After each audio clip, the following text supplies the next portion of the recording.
Ask yourself, where do monopolies come from? In the United States, the most important and the strongest monopolies are unquestionably those that derive from governmental privilege. The monopoly of a TV license granted by the government at a zero price. That's a source of monopoly privilege. It also has been a source of wealth for some notable Americans. The grant of a tariff protection. Would the steel industry in the United States have any kind of monopoly or oligopoly position if it weren't able to get government to impose restrictions on imports of foreign items and so on? Trade union monopolies.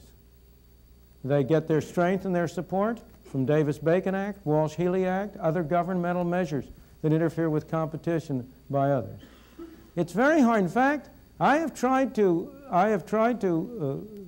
consider, and George Stigler is a greater authority on this than I, so maybe we ought to get him in to add to this, what private monopolies there are that have been able to maintain themselves over any long period of time without government assistance.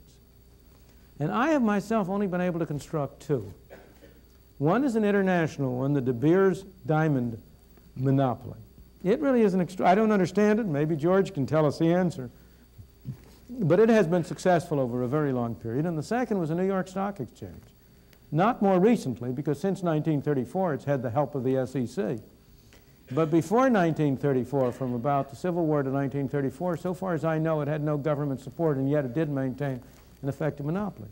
But almost every other case, you have temporary monopolies develop, and if the government doesn't come in to shore them up, they fall to pieces. The railroads became a monopoly only because they were able to get the Interstate Commerce Commission established.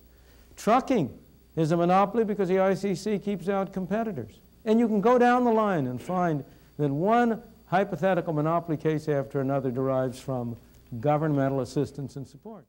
You have one law you can pass. Its only purpose is to reduce the extent of monopoly. That's its only purpose. You have one law. What law would be most effective in achieving that end? What law would you pass? I don't mean any gimmicks. You know, it's not going to be something in which you can have a law with 4,000 different parts. I'm not asking a very complicated question. What would you do? Limit the size of the market that they could. Well, that's one proposal, the limit is proposal. But you will agree with me, I'm sure, immediately that mine is a much better one. And that's free trade. Eliminate all tariffs and all restrictions on foreign trade, and you enable the world to come in as competition to prevent domestic monopoly. Wouldn't that do a great deal more good in preventing monopoly than would a limit on the size of enterprises with much less restriction in human freedom?